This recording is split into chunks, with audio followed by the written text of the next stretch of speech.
I'll do a brief introduction of our two experts, and then I will turn it over to them so they can impart all of their knowledge upon us all. We have Justin Broyle here. He's been an officer with the Oak Grove Police Department since 2006 and currently holds the position of financial crimes detective. Prior to becoming the financial crimes detective, he spent 14 years assigned to the patrol division and the previous 5-year rotation as a general crimes detective from 2016 to 2020. His other specialty assignments include crime scene unit, crisis communications team, and certified instructor in emergency vehicle operations and vehicle contacts. He has a bachelor's degree in criminal justice from UW Eau Claire and a master's degree in criminal justice from UW Platteville. Also joining us today is Jeff Kirsten. He is an outreach specialist with the Bureau of Consumer Protection with the Wisconsin Department of Agricultural Trade and Consumer Protection. As an outreach specialist, Jeff travels around the state to educate the public, businesses, and law enforcement on common scams and fraud, privacy protection, data security, and identity theft. Jeff has over 12 years of experience as a police officer and is a prior consumer protection investigator for the Bureau of Consumer Protection. And so before I turn it over, I just want to thank our sponsors for today, and in particular, Franson Bacon Trust. Without them, we wouldn't be able to offer this event for free for you guys. So thank you to our sponsors, and then I'll turn it over to Jeff and Justin.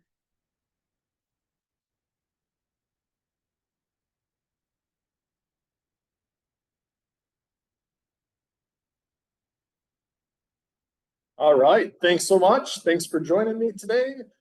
Thank you to Brenna and Melanie and everybody else for organizing this event, and happy to be here. Sorry that we're here to talk about a not so pleasant topic, right? All these criminals that want to steal our money and all these emails and text messages and phone calls that we get. So like Justin, I come from the world of law enforcement. So certainly during that career, I've seen this type of activity, right? Somebody trying to steal money from another person. And I hope this doesn't happen to you, but if you fall victim to a scam, we want to report it to law enforcement. You know, their job is to go after the bad guys.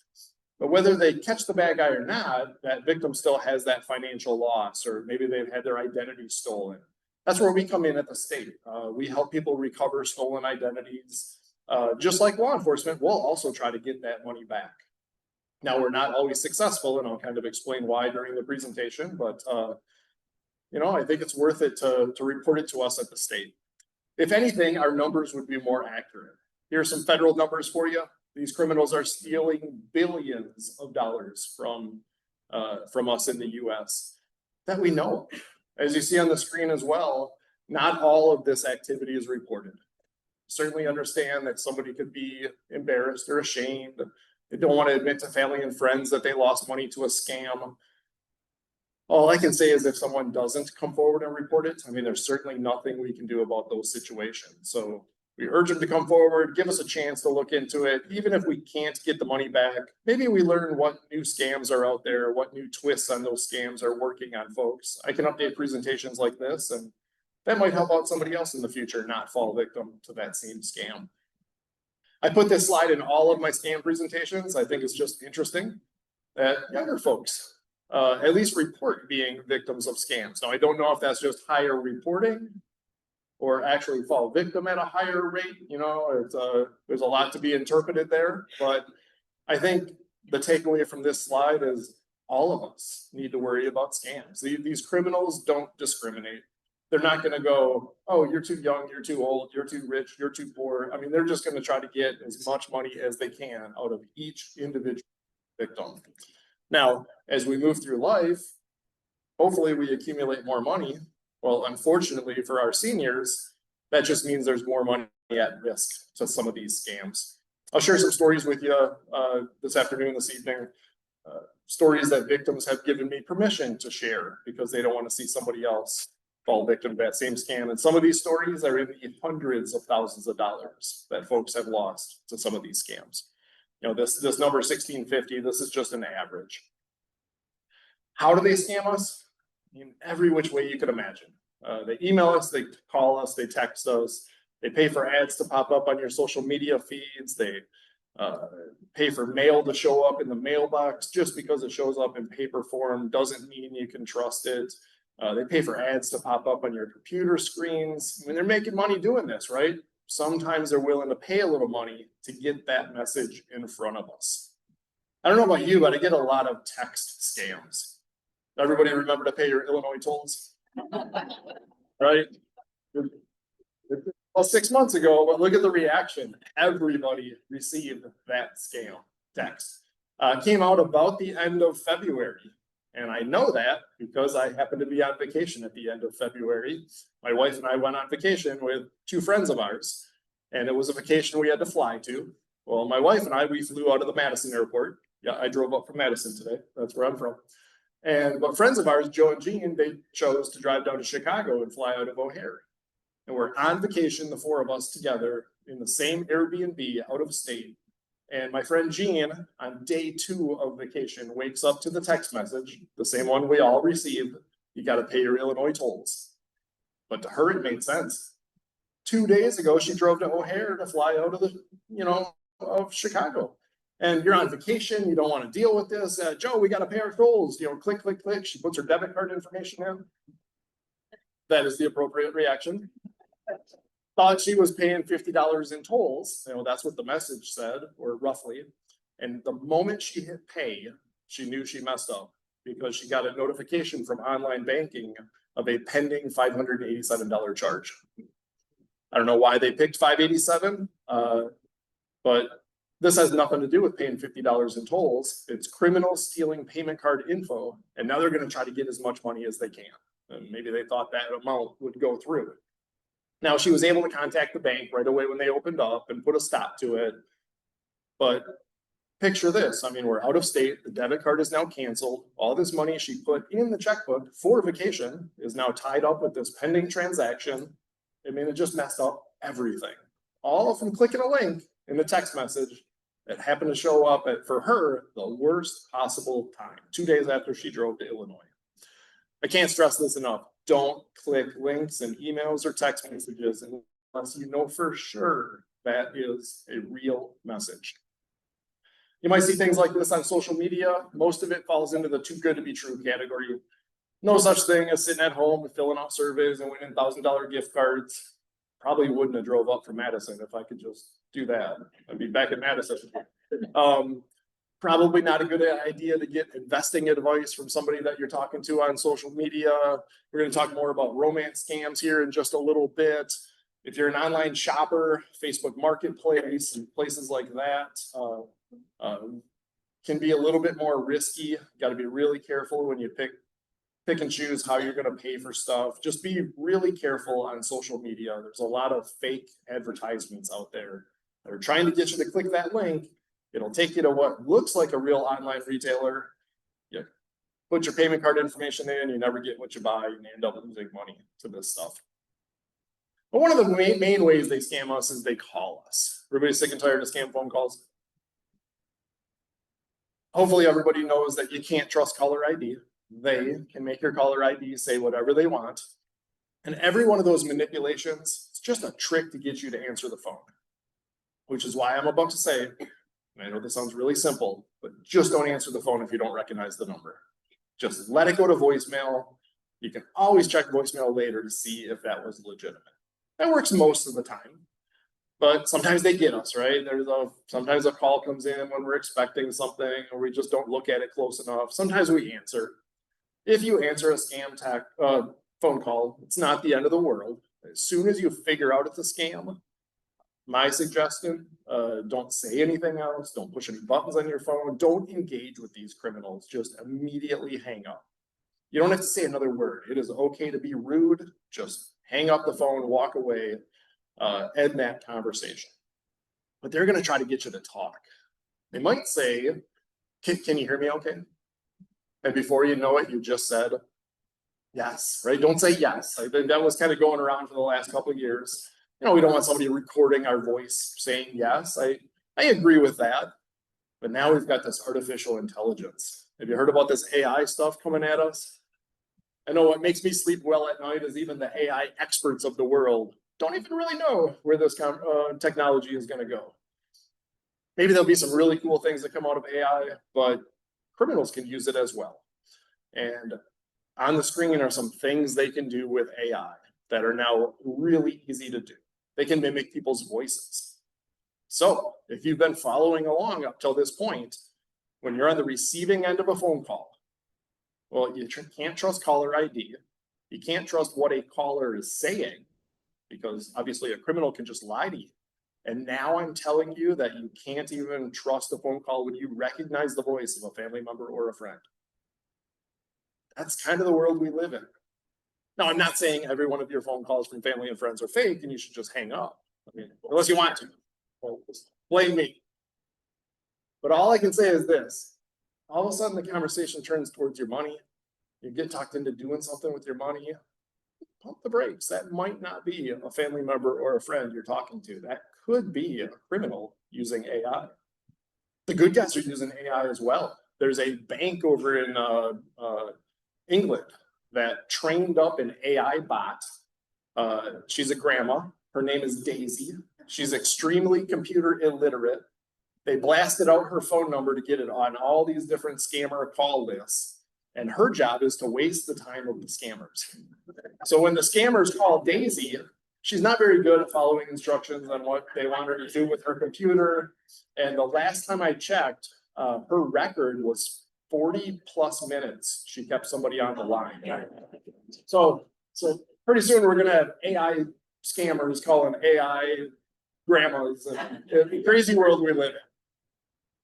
Other things that AI can be used for, they can make these fake websites that look like real online retailers. They can make fake videos. I know I think we're on Zoom right now. They can even fake Zoom calls where it looks like you're talking to somebody you know, but that could be a fake.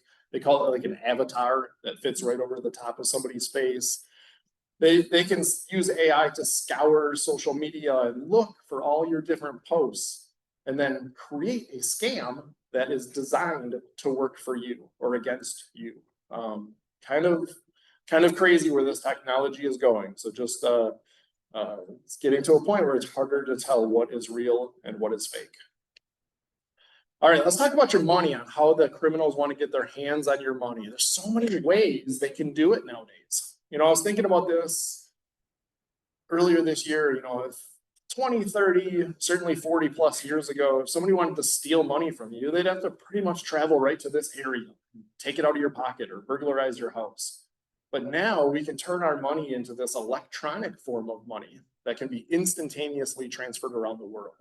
So number one on the list here, cryptocurrency, something called Bitcoin. Is anybody familiar with that? Does anybody know how to buy it? So I looked it up before we started. We are 1.3 miles away from one of those machines right there. It's called a Bitcoin ATM. You'll find them inside gas stations and grocery stores and pharmacies and smoke and vape shops and tattoo parlors. And these machines are all over the place. Victims will get talked into going to the bank, pulling money out, go into one of these machines. Like we just said, they're all over the place, so they're nearby, feeding money into that machine. And the moment the victim does that, they just bought something called Bitcoin, even though they might not even know what that is. Well, it just turns your money into this electronic form of money, and then a receipt prints off. It's got a whole bunch of numbers and letters on it, or maybe a QR code. They'll talk the victim into scanning that code or reading the letters and numbers to them over the phone. And the moment the victim does that, the criminal will transfer that Bitcoin out of one wallet into the next. You can track all this on the blockchain, but the trick for law enforcement is to figure out which human in the world belongs to that wallet. And it could literally be anybody all over the world. Cryptocurrency transactions are irreversible and instantaneously worldwide, and fairly anonymous, which is all the reasons why criminals like it. Hold your thought on crypto. I'm going to come back to it in just a second. Next on the list is gift cards. Has anybody been told to watch out about buying gift cards? Yeah, I see some heads nodding yes. Okay, so there's nothing wrong with gift cards as long as you buy one to give it to somebody else as a gift. That's what they're for. I've got a couple in my pocket right now. I can't wait to go use them.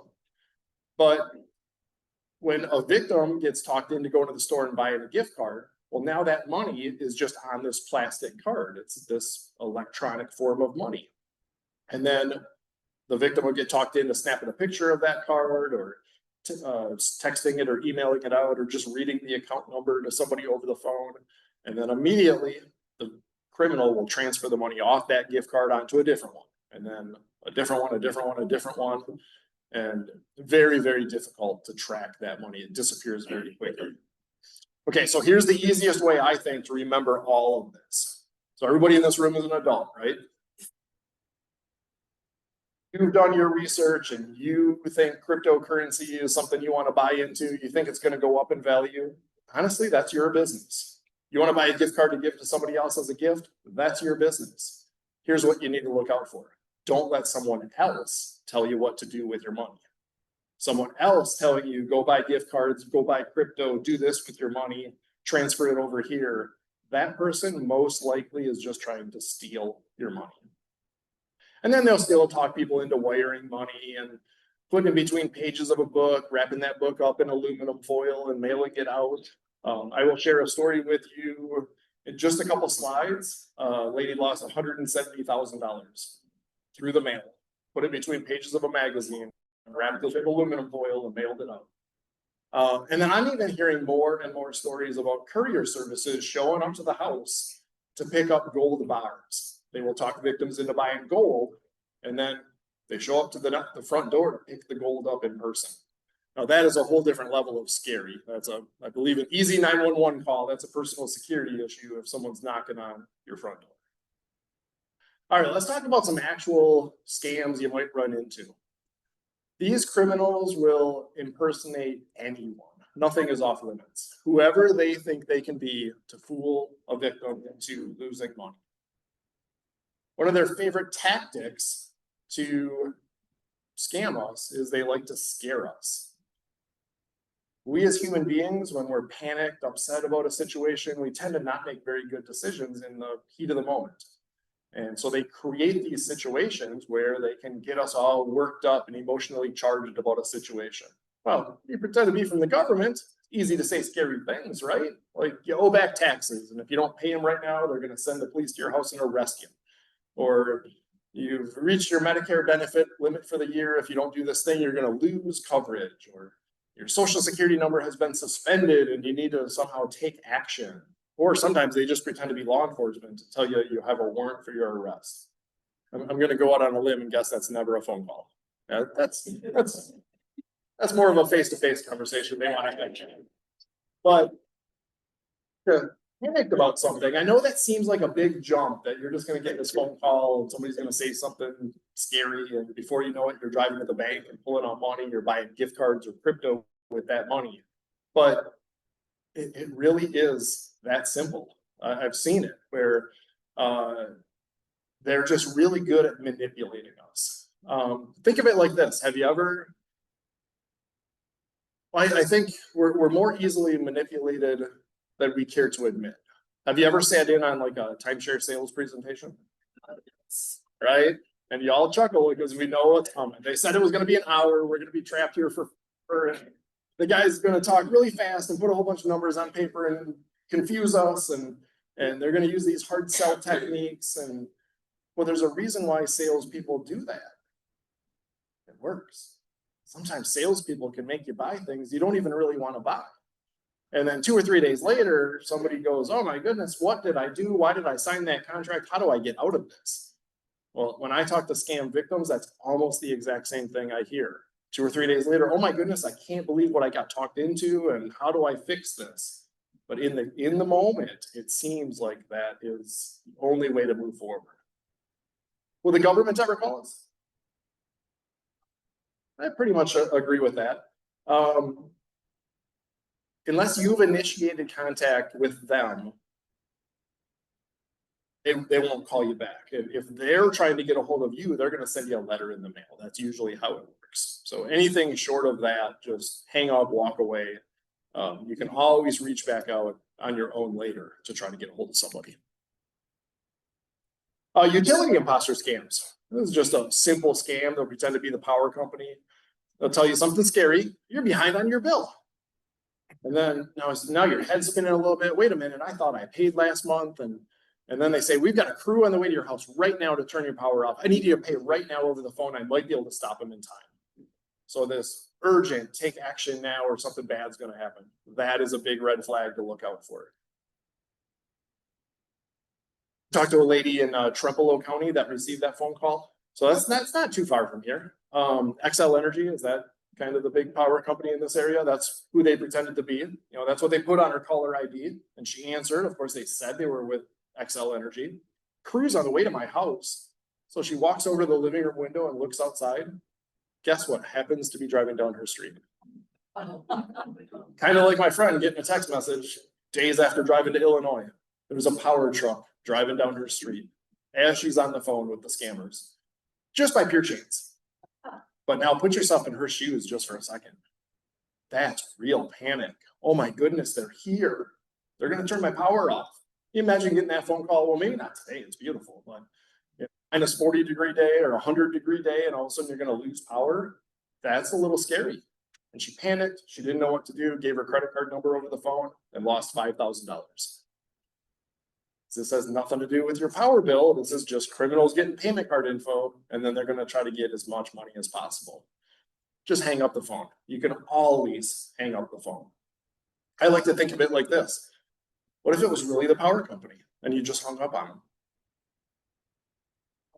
I mean, yeah, they might call me back, but I mean, I'm their customer, not the other way around, right? There's nothing negative that happens to me from just hanging up the phone. But I'm not even going to wait for them to call me back. I want to get to the bottom of what's going on, right? I just heard something weird's going on with my bill. So I want to call the power company back. Do I call the number that just showed up on caller ID? Well, don't do that. Do I Google XL Energy and just take the first number that pops up on the screen? Be careful there as well. Just Google some companies out there, and there's tons of phone numbers. It's really hard to navigate. Where can I find the real phone number for, let's say, the power company? I heard somebody say Bill. I like that because it works across the board. I don't know about you, but every bill I get has a phone number on it. Every bank statement, every credit card statement, every plastic card in my wallet, flip it over to the back, they all have phone numbers. Those are the phone numbers you can trust. I already said these things are not good at receiving phone calls, but they're pretty good at making outgoing phone calls when you plug in a real phone number. It's really the only way you know who you're talking to nowadays. Hello. This is an apology call from your electric utility. You got overcharged by your third-party supplier. You will be receiving a rebate check along with a 30% discount on your electric and gas bill. Please press 1 to get your rebate check. Don't push one. Push one. But you might be curious now. Is there really 30% off? Is there something? I mean, nobody wants to miss out on a good deal, right? But you got to call the real power company back at the real phone number off your bill. Then you find out if something's really going on or not. My name is Don Holmes. I live in Sun City West, Arizona. In this community, we're all seniors. After you move in here, even if you don't know anybody, you get to know other people you enjoy doing things with. I use a computer predominantly for email and to get the news. One day a thing pops up and kind of blocks the screen and says, you've got all kinds of viruses in your computer. The design of the pop-up had a Microsoft logo on the top, and they had a number. And I couldn't get rid of this thing on the screen. Turned the computer off, turned it back on, still there. So I called the number. They identified themselves as Microsoft. I had no feeling that there was anything wrong. Tech support scams are real, and they're causing enormous consumer injury, hundreds and hundreds of millions of dollars, and that's just based on the FTC's own law enforcement work. Just like Mr. Holmes, a lot of people are getting pop-ups on their screens, and often they claim to be associated with a company such as Microsoft or Apple, giving them lots of credibility. They told me they would clear what they considered to be malware in there. In order to clear it up, they needed to get into my computer and have my control of the computer turned over to them. So I gave them my password. They went in, the thing came off of the screen. When I went back to my computer the next day, I couldn't access my files. You'd never let a stranger into your house. Don't let one into your computer. If you get a pop-up, don't click on a link. If you get a phone call from someone who says your computer's security is at risk, don't listen to them. Stop, take the time to talk to a friend, talk to a family member. When this happened to me, I was a little bit embarrassed. I mean, I consider myself fairly alert, but I was targeted and I was scammed. I didn't really want to talk about this, but I realized that if I didn't talk about it, that if I didn't file the complaint with the Attorney General, that if I didn't file a complaint with the FTC, that I would have shrunk into myself. And by talking about it, by talking to all my friends, They're not amateurs, Don. I began to realize that they also started talking and they started indicating that they had experienced similar things. That kind of community, that kind of exposure, it's not an embarrassment, it's just something that happens when you're a senior. You have to talk about to other seniors. What I would suggest is contact the FTC. They have a website. You can fill out a complaint online. We can be empowered with your family, your friends, and other people within your community to try to put a stop or at least protect ourselves from these kinds of scams. Who has seen a pop-up window like that on your computer?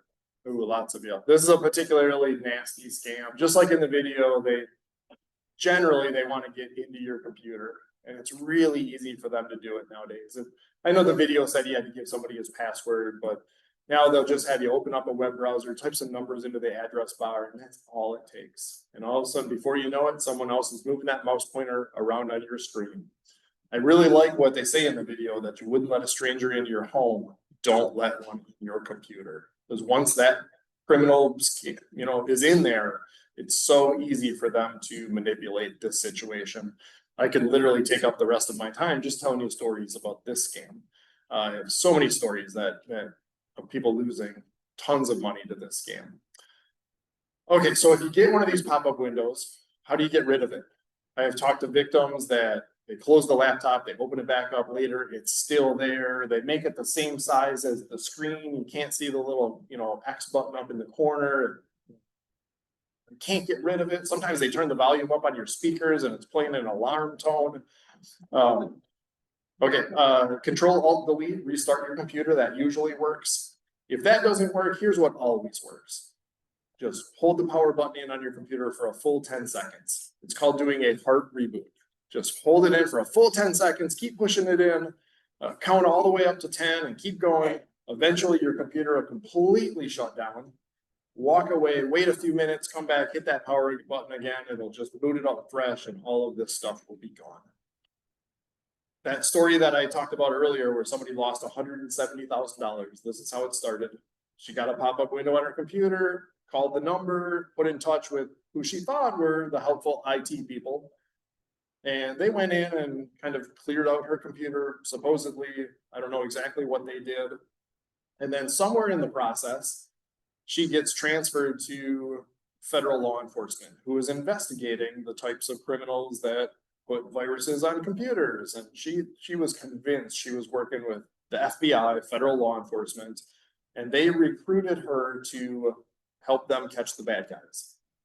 This is about a 6-month-long scam. And they sent her FDIC insured paperwork that looked like her money in the bank was all safe and secure and get transferred to a different bank account, and her social security number was being suspended and she was getting a new one. It was going to start over fresh over here. And then ultimately the money that was still over here, well, we're going to use that money as bait money. We're going to send it where the criminals want us to send it. And us, law enforcement, we're going to be waiting at the other end to catch the bad guys. So she pulled the money out of the bank, cashed out her 401k, put it between pages of a book, wrapped it up in a magazine, wrapped it up in aluminum foil. I think it was at least 4 different shipments through the mail. And she thought law enforcement would be waiting at the other end to catch the bad guys. And she just sent it right to them and lost everything. And She was devastated. I mean, she was basically in tears telling me the story and couldn't believe that she fell for it and that it happened to her, and wants me to share her story with everybody else because these criminals are so good at manipulating these situations. One more quick story. I talked to a lady up in northern Wisconsin that her and her husband also received a similar pop-up window. Couldn't figure out how to get rid of it, so they called the number. Just like in the video, they're pretending to be the good guys, Apple support, you know, Microsoft fraud or IT support, and she gives her remote access to her computer. So picture, you know, she's on the phone, she's looking at her computer screen, and they're in there moving things around. Well, now they start showing her all kinds of stuff to get her worked up, right? Oh my goodness, your computer's infected with this virus and this virus. And they're pulling stuff up on the screen, and then they tell her the criminals are in her computer. Well, that part was true, right? And then they tell her, oh no, you do online banking on your computer? The criminals are in your computer. The criminals are going to steal all your money. We need to get down to the bank and we need to protect your money before these criminals steal it. This could happen at any moment. So she panics, goes down to the bank. Of course, they tell her, you know, don't tell your bank what's going on. Your bank will tell you your money's fine, but it's not. The criminals are in your computer and they're going to steal it. She panics, runs out of the bank, pulls out $17,000. Now, this is where the story takes a crazy turn. They have her take that money and drive down the street with it to a gas station. What do you think was inside that gas station? One of those Bitcoin ATMs. So they're on the phone with her the whole time. They walk her up to the front of this machine and they tell her, okay, ma'am, here's what we're going to do. We're just going to temporarily move your money to this other account. It's completely safe to do this. It's going to keep your money safe until we can figure out what's going on with that computer of yours. So she feeds $17,000 into this machine. It prints off a receipt. Okay, ma'am, I just need that information for my records. I'll add that to your case file. So she reads a whole bunch of stuff to him over the phone. And as soon as she does that, click, the line goes dead. They don't need her anymore, right? They've got her $17,000. She's standing inside a gas station. She just lost everything. All started with a pop-up window in the computer. If you've ever seen someone else moving the mouse pointer around and you don't know who that is, and now you're kind of questioning things, and I don't know if this is real or not, get that computer to a local trusted computer repair place, get it scanned, get a real computer expert to look into it. Who knows what a bad actor might have done once they were in there. Before using any devices or going online, please contact Apple Support Advisor. Press 1 to connect to Apple Support Advisor. Press 2 to listen to this again. Thank you. Don't push any buttons. Romance, relationships, sweetheart scams. This is the #1 scam in the US. I believe the FBI says there is more money lost to this scam than all other scams put together. That is a big statement. This can start so many different ways. Have you ever got a weird text message from somebody out of the blue that just says like, hey, how are you? Yeah. Right? Don't respond to those. But if you ever do respond, you'll probably hear back from somebody that says, oh, I'm sorry, I have the wrong number, but well, you sound interesting. Where do you live? And before you know it, you're chatting with somebody. If you're on social media, so many ways to chat with people. This again can start so many different ways. These criminals will put the work into. They will talk to victims for weeks and months, sometimes even years, in building up this relationship so convincingly that usually it's the victim is the last one that thinks this is real. I was recently doing this presentation down in Prairie du Chien, and I had local law enforcement presence and a bunch of bankers. And when I got to this slide, the lieutenant from the police department stood up and said, obviously I can't give you names, but I can tell you right now, there's about 7 or 8 people in town that we know are sending money overseas to boyfriends and girlfriends. And we, law enforcement, can't convince them to stop. Population of Prairie du Chien is about 5,000. 7 or 8 victims that law enforcement knows about, it's probably more. Do the math. All of a sudden, that's happening in every single city, village, town across the state, across the nation. It kind of gives an idea. I bet we are surrounded by people that are sending money overseas. Some red flags. Somebody could be tied up in a romance scam. The other party has professed that they love you and they've never met you face to face. They have all these excuses on why that hasn't happened yet. They're in the military, they're serving overseas, that's a popular one. You know, you're in Wisconsin, they're in some other state, it's too far to drive, they can't get on an airplane or they can't afford a plane ticket. They're a citizen of another country, there's visa issues right now, they're full of excuses. And then they start asking for money. Usually their story is they have a lot of money, but it's tied up right now in a divorce or a lawsuit, just don't have access to it. But if you can help me out this one time, and then when my money comes through, I'll show up and sweep you off your feet. But if the victim pays one time, it's not the end of the scam. It's honestly just the beginning. These are long-term scams that can go on for years until victims lose everything. Another phone call you might get, you won the lottery, you won Publishers Clearinghouse, you won $10.8 million and your choice of 3 different cars, and they're gonna be here tomorrow with a giant check and balloons, and it's happening. Who hasn't daydreamed what that day would be like, right? Now, this isn't a scary phone call, right? This is exciting, but guess what? We as human beings, we make the same bad decision when we're super excited about something as when we're panicked about a situation. You gotta remember, you can't win something that you didn't enter. You can't play foreign lotteries even if you wanted to, they're against the law. And here's the simple way to get through this. If you actually win something in life, do people win stuff? Sure, somebody does. You never have to pay to get to your prize. That's the red flag to look out for. If you win money, great. Take my taxes out of my money and give me what's left over. If you're telling me I need to pull my wallet out to pay to get to my winnings, that's just a scam. But these are long-term scams as well. You know, as soon as they get that victim to pay once, they'll come up with a new reason to ask for more money and more money and more money. And they just try to get as much as they can. And I think I have a fun way of kind of showing you how these criminals manipulate us. Pretty good sample size here. So hopefully my question works. I have a question for everybody. Raise your hand if you like to admit when you're wrong.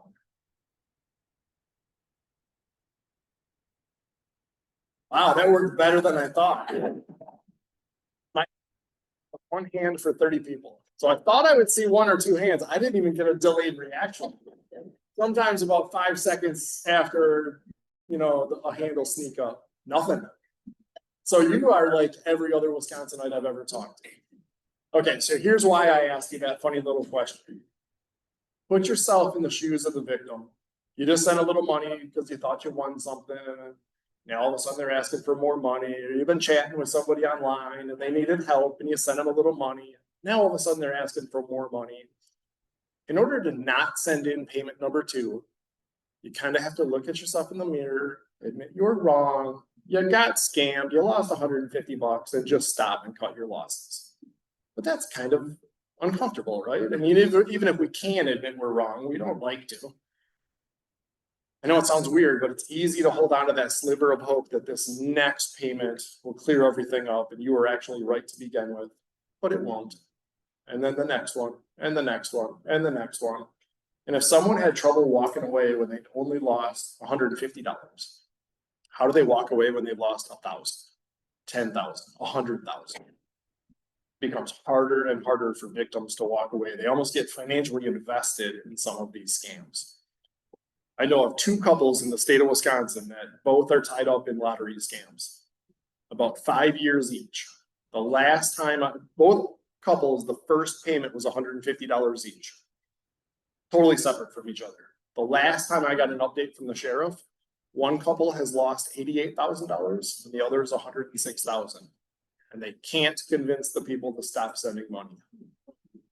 All I can say is this: if I ever have someone standing in front of me wearing a badge, or family and friends, and they're all telling me to stop sending somebody money, law enforcement and family and friends are not trying to get between me and my winnings. They're not trying to get between me and a loved one. They're trying to stop us from being scammed. I just hope that's enough to snap me out of it, and at least stop wherever I'm at. Granddad, it's me. An accident in Mexico. I'm in jail. Jimmy, is that you? Yeah, it's Jimmy. I need money for bail right now. In jail? You need to send money right now. Please don't tell anyone. Scammers are tricky and can pretend to be anybody in any situation. They seem like the real deal. They play on your fears. The goal? To get you to act fast. Check out if they really are who they say they are, even if they sound like a loved one. Heard from an imposter? Report it at ftc.gov/imposters. Has anyone ever received that phone call? Or do you know somebody who's received it? Does anybody care to share some details? I always like hearing these. Go ahead. Oh, hold on just a second. We're gonna bring a mic over. We got people joining us online. Bothered me, but they weren't having to send any money anywhere. It wasn't a large amount, it was like $500 or $600. And then go to the bank. So my dad lived in this. What happened is he banker, this is a small community, they knew everybody. Play your daughter. So they keep calling me. And this, and I heard about this stuff, you know, even I knew about it. What ended up happening is, I worried because he got the money in his house and he was there. And I had two brothers that lived in the area, but they weren't able to be at his house. So I called the local police department. They were, and you know, it was only like 1 or 2 in that city, and they were able to come to his house and sit there until one of the brothers could.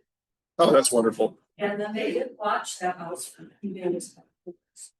Still 100, but Yeah. Yeah, this scam's been around for a while. I probably have time for like maybe one more story. Anybody have a, Brenna, I'll let you pick. There's a lot of hands up. I don't want to be the bad guy. No, he's heading toward the back. Short. We got a call, and this young man sounded just like. Oh. Absolutely. And he needed money. He was really in trouble. Oh, please, Grandma. And Grandpa said, "What's your middle name?" He hung up.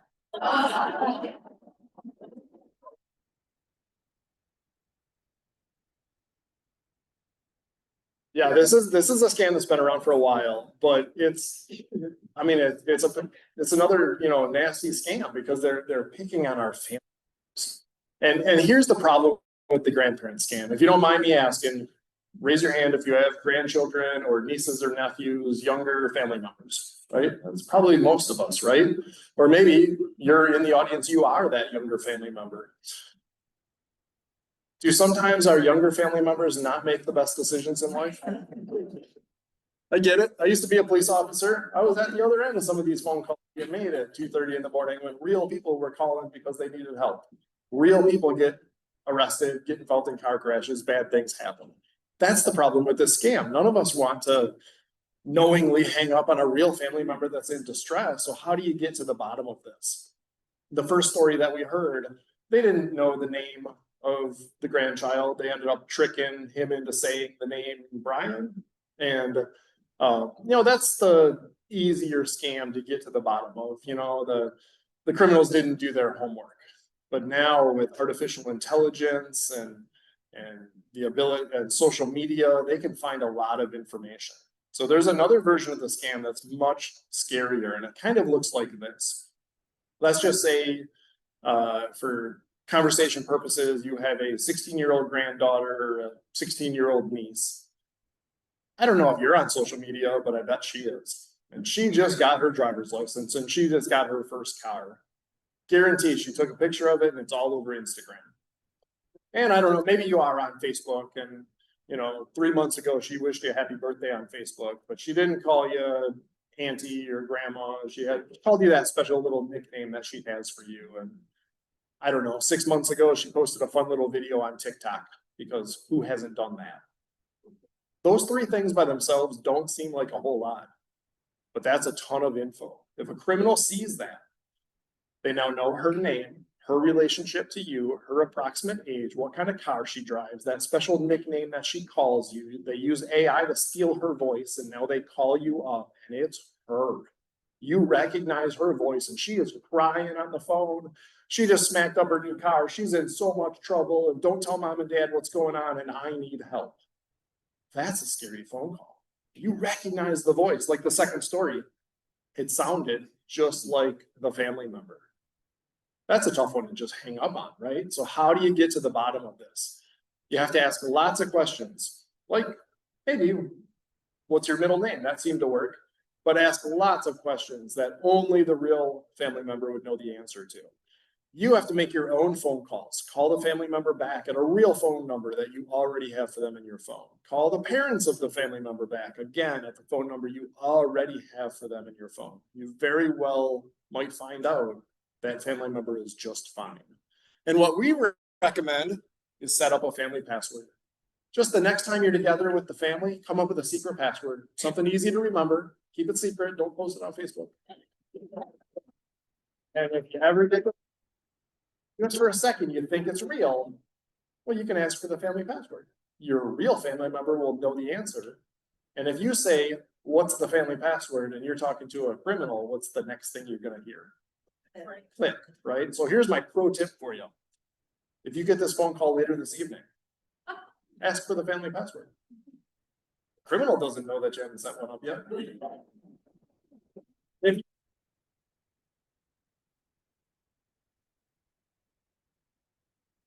This is Susie calling with the Vehicle Service Department. We are calling about your vehicle's manufacturer's warranty. We sent you several notices in the mail that you have yet to extend your warranty past the factory cutoff. And this is a courtesy call to renew your warranty before we close the file. If you are interested in renewing your auto warranty now, please press 5 now, or press 9 to be removed from our list. Don't push 9. We all tired of Susie calling us up for our auto warranty? 100% fake. They will literally tell you whatever you want to hear on the phone, sign you up for coverage, happily take your money. I'm here to tell you that when your vehicle really breaks down, they never, ever, ever pay out of pocket. But this type of criminal tries to pretend to be a business. Bureau of Consumer Protection, my agency, we regulate business. Kind of is easier for us to track these folks down because they're kind of pretending to be real. And we actually have the most success getting money back for folks that have signed up for this stuff. But we need those victims to come forward. You get these phone calls, support the police, fire, EMS, charity phone calls. Well, whether or not you're on the do not call list, and we'll talk about that here in just a second, charities are allowed to call you up and ask for money. And even though it's against the law, there's nothing that really stops a criminal from calling you up, pretending to be a charity. They want your money too. And there is no way to tell the difference between those two phone calls. So my only advice for you is never, ever, ever give money over the phone when you're on the receiving end of the phone call. You don't know who you're talking to. At best, it's a 50-50 coin flip. You might just be giving money to a criminal. Remember what I said earlier? Don't let someone tell you what to do with your money. I think that applies here as well. I bet everybody in this room, you know who you support. If you want to give money to a charity, that's great. You reach out to them, not the other way around. Investment scams. So this is a slide by the Wisconsin Department of Financial Institutions. The number one scam they deal with, it's at the top of the screen. It's got a funny name. It's called pig butchering. It's a type of investment scam that is often associated with those cryptocurrency and those romance scams that we just talked about. So two people will be talking online. Somebody will have a hot tip on investing in crypto. They'll talk the victim into opening an account, depositing some money. It's going to look like everything's going great. It's going to feel like the victim has control of everything. It does not feel risky at all. And then they start showing the victim documents that looks like this investment is going really well. It's doubling, it's tripling. Invest more, invest more. This is the fattening of the pig stage of the scam. I think you kind of know how the scam ends. That's the victim going in to pull out all this money they think this investment has grown to, only then to find out all the money was stolen the moment those deposits were made.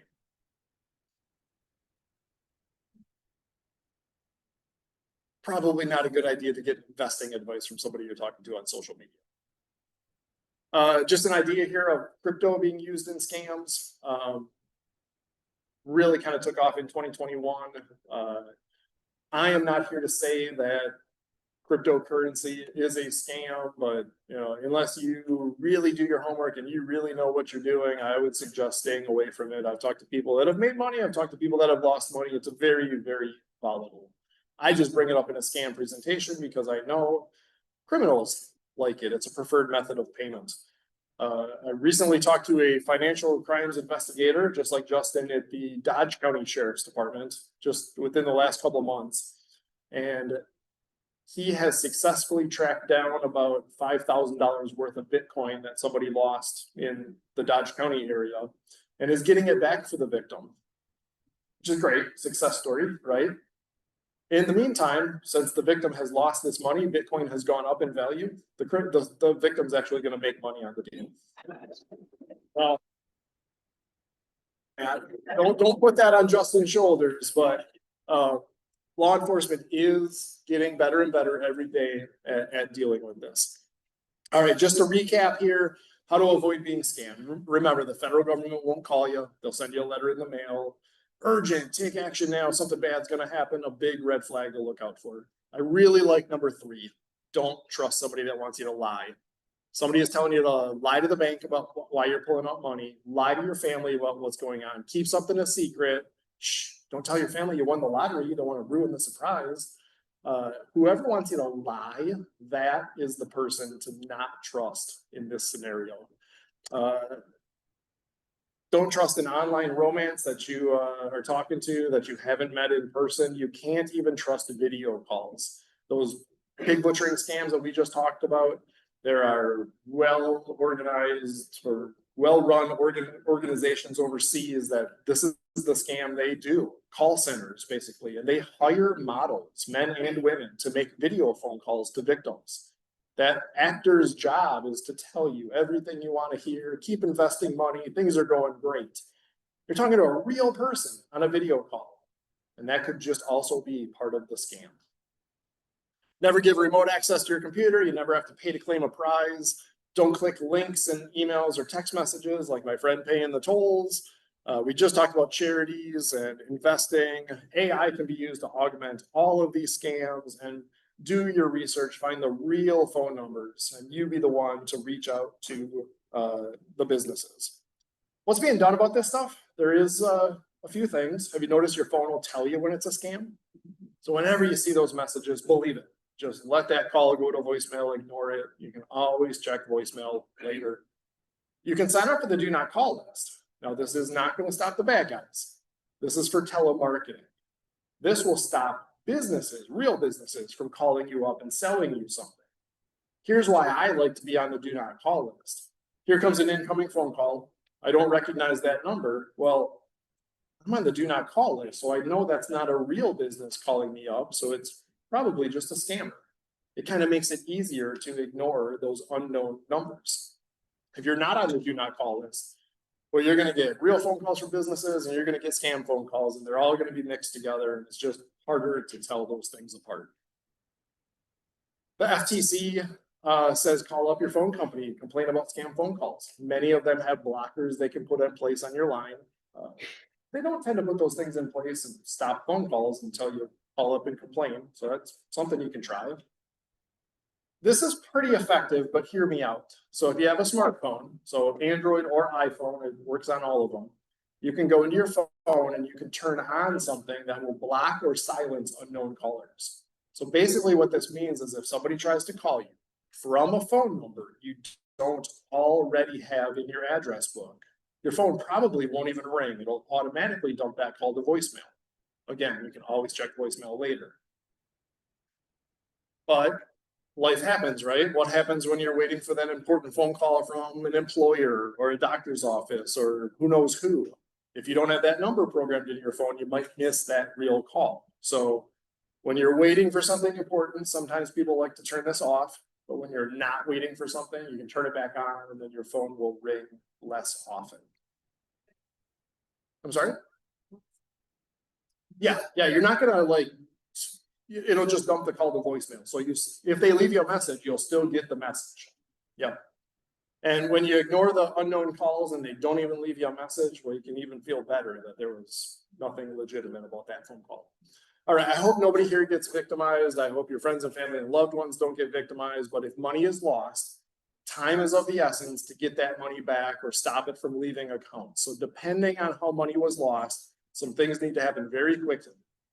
If money was lost via gift cards or cryptocurrency, the FBI has a website at the top of the screen. It's called ic3.gov. It's a weird name. It stands for the Internet Crime Complaint Center. But the FBI monitors that site 24 hours a day, 7 days a week. In certain situations, they could step in and try to freeze the money on a gift card or freeze certain crypto wallets, preventing the criminals from moving the money around. If we can freeze the money, we have a better chance of getting that back later for the victim. If money was lost via something with a bank transaction, like my friend paying tolls, contact the bank or the credit union as quickly as possible to try to stop that money from leaving the account. If money was mailed out, like the one story I told you, if someone figures out it's a scam before that package gets delivered, but I mean, that's only a day or two, right? We might be able to put a stop shipment on that package. And then my agency is listed at the bottom. We are thorough, but we are not fast. So victims can follow up with a complaint to the Bureau of Consumer Protection. We'll look into it, see if there's something to look into, try to get that money back, but there's plenty of time to file a complaint with us. And we urge all victims, come forward, report it to us, give us a chance to look into it. I'm gonna hand it over to Justin here. He has some more local resources and some stories and what they're seeing here in Eau Claire, but just for continuity, I'm just going to throw this slide up on the screen. Sorry, shameless plug, but I have a big audience in front of me. If you thought this was a good presentation, or you see something else on the screen that you like, or you want me to come back and talk about identity theft or safe online shopping, or this presentation to another group, grab a business card from me at the end, and happy to set that up. There's my information. And here comes Eau Claire Police Department.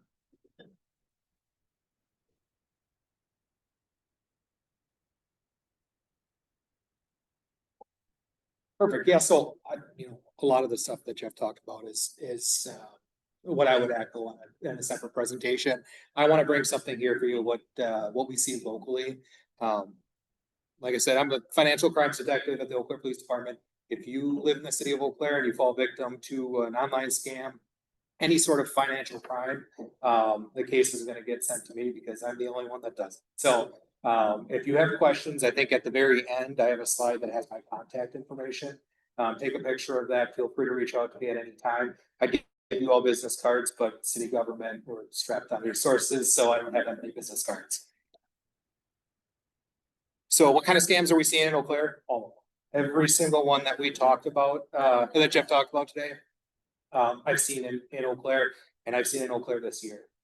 Whether it's the online Bitcoin scams, pig butchering, we had one like that.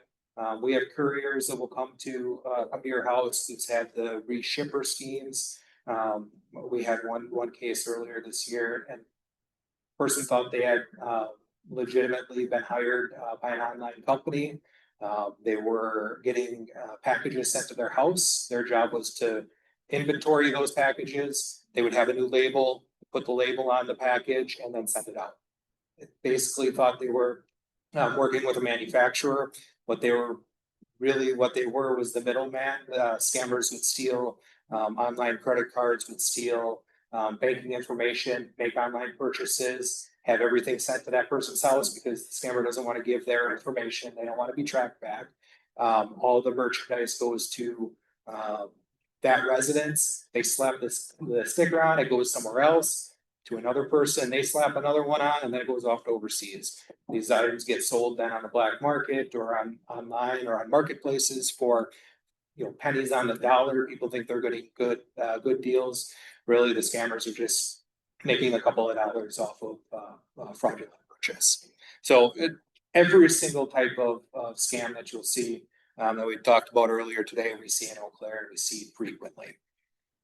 How frequently? Over the last 5 years, and these numbers are from January 2021 to the end of August of 25, we've seen about $10 million worth of financial crime loss in the city of Eau Claire. One of the things that we see is the infrequency of people reporting these frauds, these scams. They feel embarrassed. How could I fall for something like this? So really, between 20 and 30% of these crimes are actually getting reported to police. So if you look at that, 4 or 5 times that amount, we're looking at $50 million worth of loss in the city of Eau Claire. It's significant money. Of these things, fraud is by far the highest. That's at $8.9 million. This is all just based on how our officers are reporting it or how they're listing it in our records management system. So the numbers could be even higher than this. It's the known amount of fraud at this point. Just shows what types of crimes we're seeing and how they relate to other financial type crimes. Bad checks, that used to be one of those things where 15 years ago that would have been the highest crime that we saw in finance. Now it's theft, it's larceny, it's fraud. Even the forgeries and the embezzlements aren't as high as they used to be, but we'll continue to see those numbers increase. In terms of fraud cases, the police department is getting 1 to 1.5 fraud cases a day. So I mean, we're seeing 360 to 500 financial crimes in a year. In loss, by far the highest is fraud, and I'll dig deeper a little bit deeper into these what fraud cases mean. But typically in financial crimes in the city of Eau Claire, between 70 and 75% of loss is due to fraud, whether that's online scams, whether it's the Bitcoin stuff, or it's contractor frauds. We see that quite frequently of, fly-by-night contractors that come through the community because I don't know what happened recently. We had a big, huge hailstorm and all of a sudden 90% of the city is getting their roofs replaced. Well, that might not necessarily be a crime against you if your roof gets replaced and it goes through insurance, but it's a scam and it's a fraud on insurance companies. These contractors will do the work. The insurance companies will pay out the contractors. You'll see your rates increase, so it eventually comes back to you anyway. But because you had a company from Iowa, from Illinois, from Western Minnesota that came in to replace your roof, if something goes wrong with it in 2 years, you give them a call. They may not be in business anymore, or you're not going to get a return call back for them to come work on your whatever they didn't repair properly.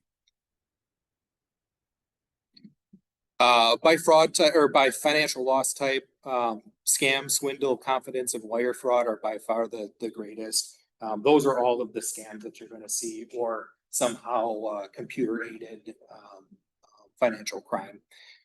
Just in the last 5 years, that's $7.7 million out of the $8.9 million worth of financial crime has come from that scam, that swindle. It just completely fraudulent means of activity.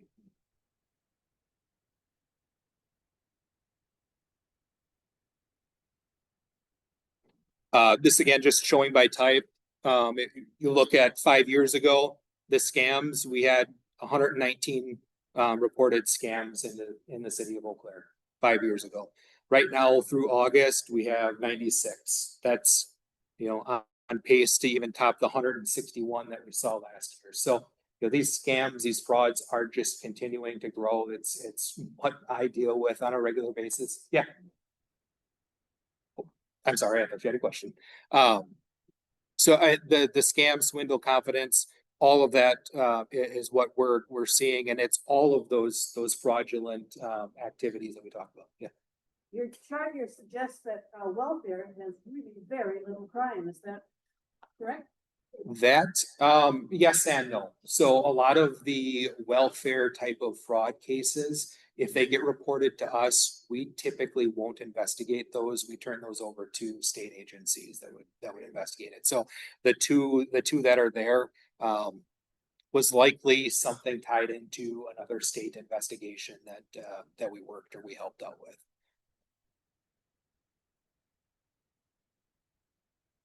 And again, just the pure dollar amounts of what we're seeing back in 2021.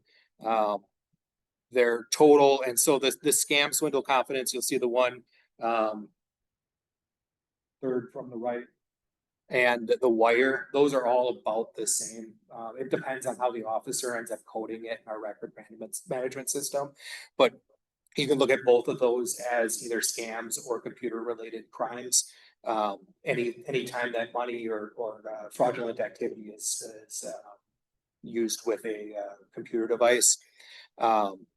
In 2021, we had $1.1 million worth of loss based on that. In 2025, right now, currently, it's $1.5 million on pace for $2.2 million. So when you look at total loss and the amount of cases that we're seeing, our typical victim on average will lose just shy of $13,000. So that includes several cases where I'll receive where the person ends up out $100, $150. They realize it's a scam and they'll stop it. A lot of my victims that I'm seeing are losing tens of thousands of dollars right off the bat. And I think the highest value one that I currently have on my desk right now is $200,000. So it is substantial money. It happens very, very quickly. When I talk about crisis intervention, when a person's in crisis, emotionality is really, really high. It means logical thought is low, just the way our brains work. So that's why when these scammers get on the phone with you, they create that urgency, they create that crisis so that you don't have a logical thought. Who would think that I had a case earlier this year. The person got a phone call and it said fraud department on the caller ID. Okay, well, I picked it up. It was my bank calling. They said that they found a bad employee in their bank, that your account has been compromised, and I need you to take all of your money out of your bank account right now. I need you to go over to the direct store. They have a Bitcoin ATM there. I think what you want. And all of this wallet. I'll give you a QR code. All you have to do is scan the QR code, put all of your money in this account, and it'll be safe. Gone. All of it gone. So kind of the things, based on what we see. And yeah, at any time, if somebody's telling you not to talk about what's going on, chances are it's a scam. We tried to put up a bunch of warning signs on all of the Bitcoin ATMs around the city. So if you go into most gas stations, you'll see a sign that'll be posted up on a Bitcoin ATM, kind of giving that heads up.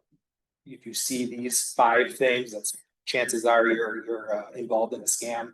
Just hang up the phone. When it comes down to falling victim of a Bitcoin scam, time is of the essence. What we tell people, if they call the communication center and they say, I just plugged in $1,000 into a Bitcoin machine, I need to talk to a police officer because I got scammed. That dispatcher will immediately tell the victim, yes, we'll get an officer out to you. I need you to hang up the phone, find the customer service number that's on the Bitcoin ATM machine, call it immediately and tell them that you've been scammed. Chances are, if you can call them within a couple of minutes, they can stop a transaction. It all depends on how that ATM is set up. If it's set up to, do batch purchases, basically they wait a half hour and then they do all of the transactions every half hour, there's a chance that you get your money back. A lot of the ATMs in our community work that way. The ones that don't are instantaneous, you won't get your money back.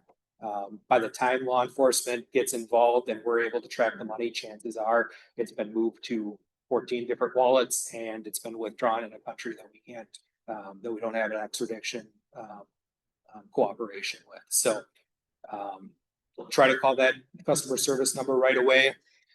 Complete that report at the ic3.gov. A lot of these Bitcoin machine operators will.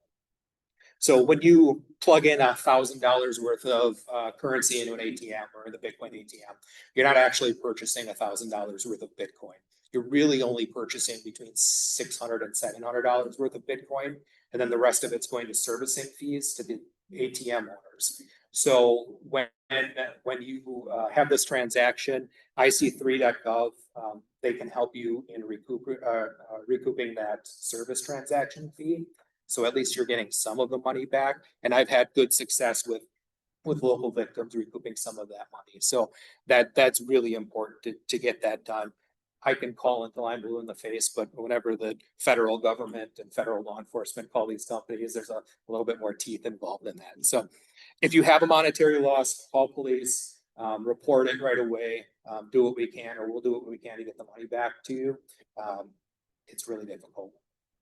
If you don't have a monetary loss, if you are on the phone for an hour and a half with an online scam or with a scammer and you've withdrawn some money from your bank account, but something seems fishy and you don't go through with what they're asking you to, all I ask is go online and do an online self-report. Let us know what phone number called, what they said. Give us the rundown of what that scam was. Every little thing can help. If you have a phone number that you report to us, we have resources that we can deconflict that phone number and see if we can, link different scams across the state and across the country together and try to get money back for some of these victims. Yeah, report it to us. Report it. It's better, if you're out a little bit of money, if you're out a lot of money, getting that information to us so that we can try to do something is important. That's my contact information. Yeah.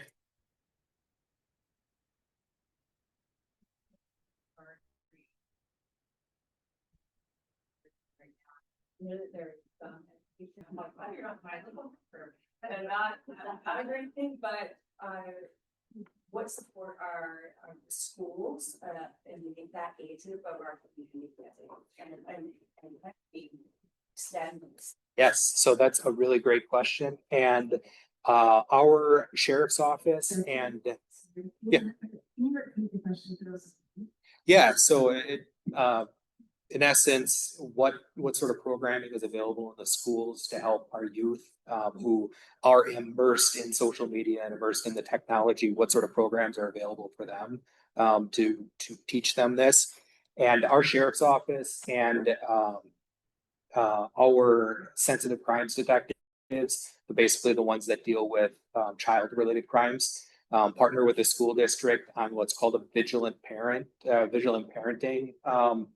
program that's based for parents to learn about the online scams, to learn about the social media of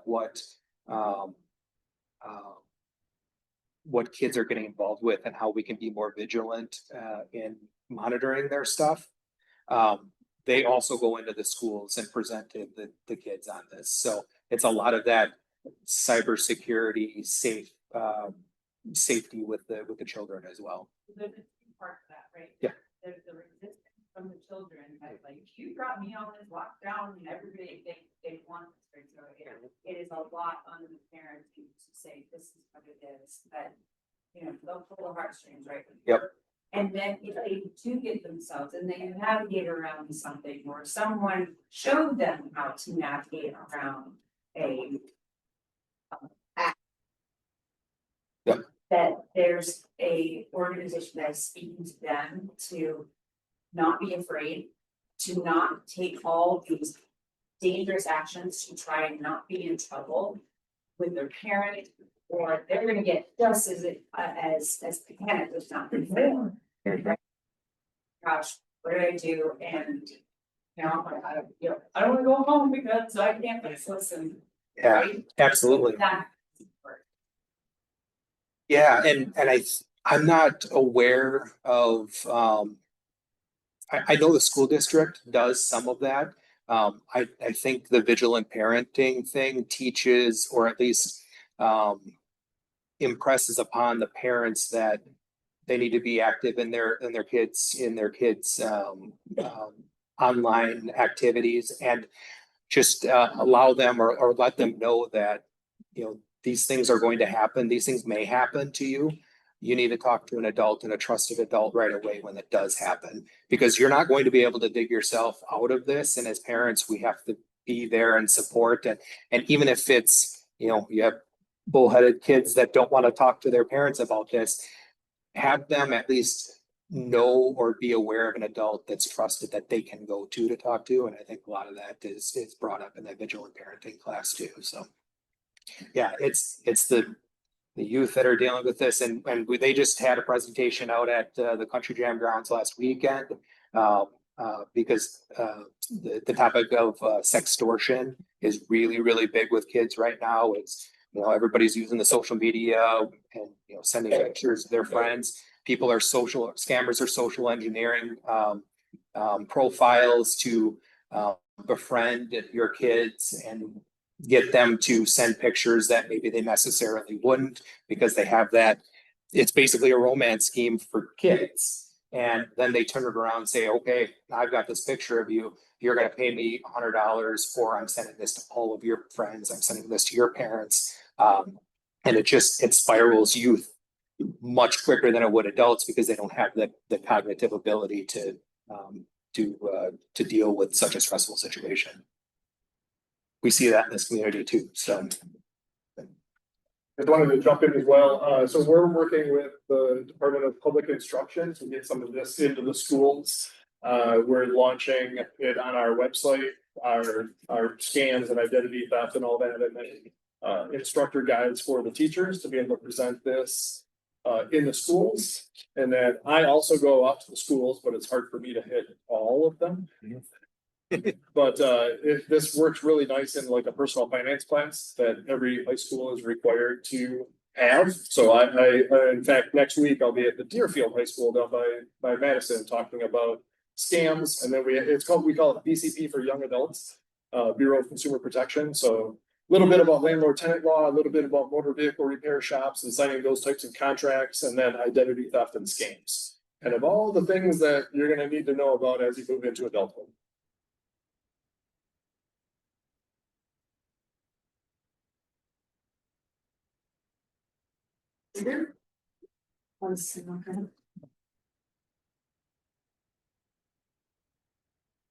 This isn't a question. This is just a. Or welfare, police department.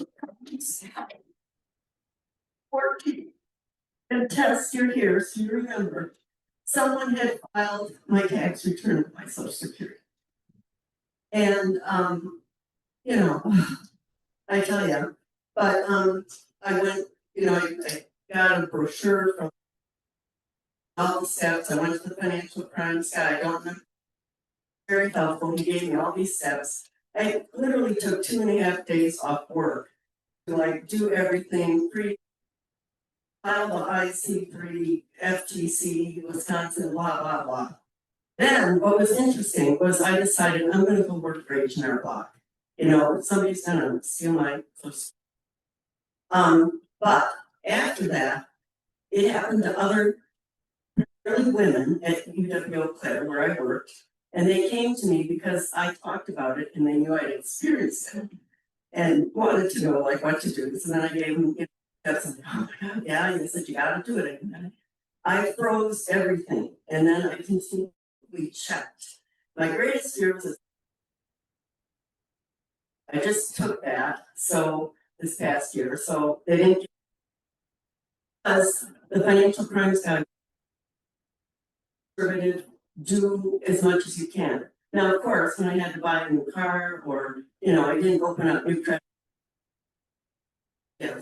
But because you have to call these credit rating agencies, and that's a pain in the butt.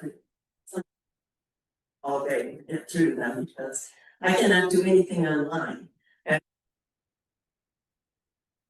Blah, blah, blah. Mm-hmm. But what was even more interesting was UW Eau Claire had changed their HR software, and just by chance, I happened to come across the audit report from the state.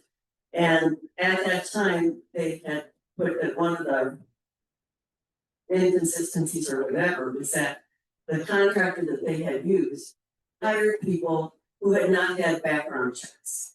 So because the financial crimes guy, he's like, I really don't know where this is, Russia, wherever. Mm-hmm. But anyway, I praise. Thank you.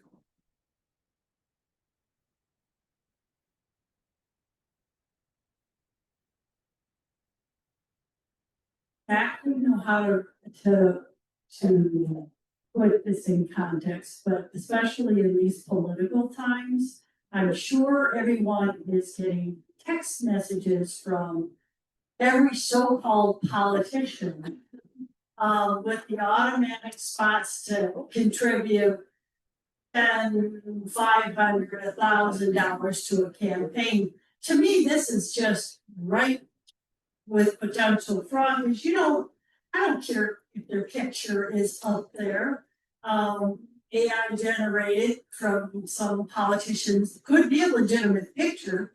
How do we know any of these are real campaigns, and that's where the funding is going? I mean, I yelled at my husband to not give that away. But I maybe I'm just an old buddy, but I send mine legitimate with the campaign. Yeah, you don't know if they're real. So there is an exception to the do not call list for political phone calls and things like that. So real candidates and real parties can reach out and ask for money, but there's nothing that stops criminals from pretending to be a candidate or a party. So just like what I said earlier, don't let someone else tell you where your money needs to go. You know who you support. If you want to support somebody, you reach out to them. Otherwise, you really don't know where your money's going.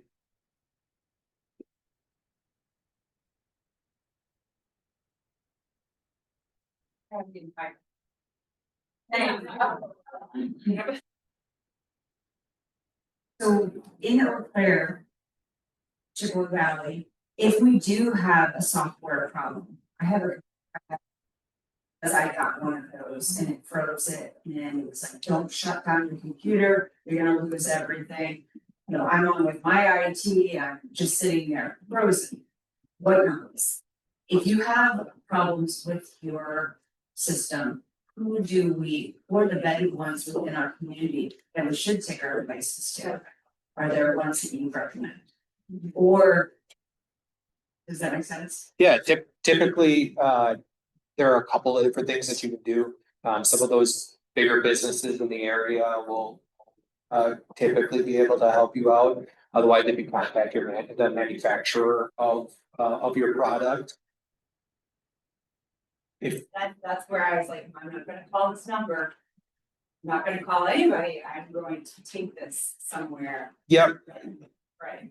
Yeah, I mean, you can never go wrong with, if you have an Apple product, going to the Apple store, the Mac stores. Never go wrong with going to Best Buy and that sort of thing. Otherwise, if you have other people that you trust in your community that have similar situations and what their experiences are, that's great. Word of mouth with legitimate long-term businesses. If they have a brick and mortar store in the city, chances are they're going to be pretty decent with it. And with the advent of online, you can always do the online research of, I've talking to neighbors and family members and doing that stuff. The Better Business Bureau is also great. Well, and you can call my agency and check for complaints against that business. Yep. So to help vet it out a little bit. So I don't know about your situation, but generally those scam messages scare you by saying if you turn off your computer, you're going to lose. Usually it's just paid advertisements and you just restart your computer and you're fine. But if you're really worried about losing something, get a real computer expert to look at it. Working on a rector breach for education for young people, for our students.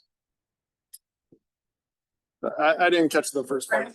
This program that's being used by school districts, they had a breach and a lot of student information, including crisis response plans, HR material, depending on what the school districts are using. Are you working on that? And do you have any advice for people?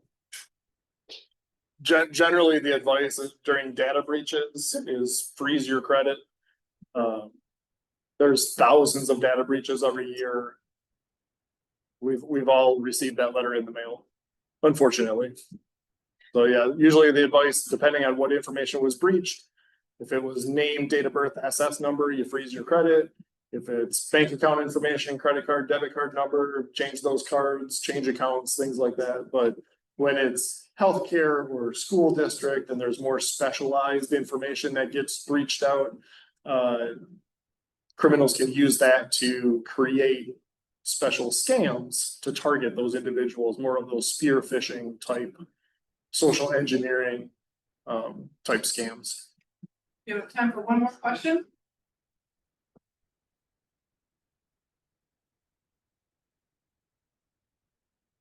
I have to say this, but I work at a bank, and so I would love your guys' support on this with a big group of people. You go to your bank and they start asking you what you think are too many questions. It's not. So don't get that to Keller. And we're here to help and try to protect you because they're telling you to do all these scary things. I promise you, we have good people at every bank in town, irregardless of what color your logo is. They're trying to help you. And if your bank asks you why you're pulling money out, they're not trying to get up in your business. They're trying to just make sure this is not a scam. When you call the bank, they're gonna ask you those password questions over the phone because of AI. They can't just trust your voice. They have to make sure you are who you say you are. So don't get upset with the bank when they ask you that stuff. You want them to ask you that stuff. And ultimately, your bank teller is that front line of defense to help you from a scam. And it might be the very first person that you talk to outside of the scammer on the phone. So yeah, they're absolutely doing their job and they should be asking a lot of questions.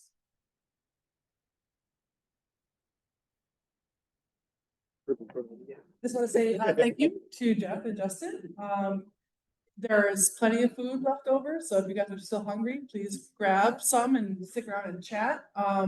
If you are not a Women's Giving Circle member and you're interested in learning more, we do have a table out in the hallway, so feel free to check out some information. I want to thank you all for coming and have a great rest of your night.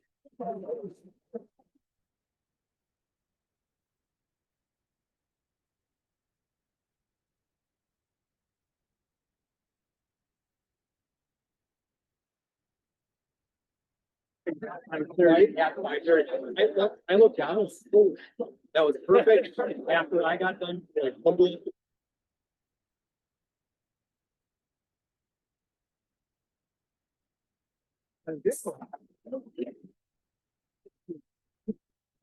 Yeah, we can. Yeah.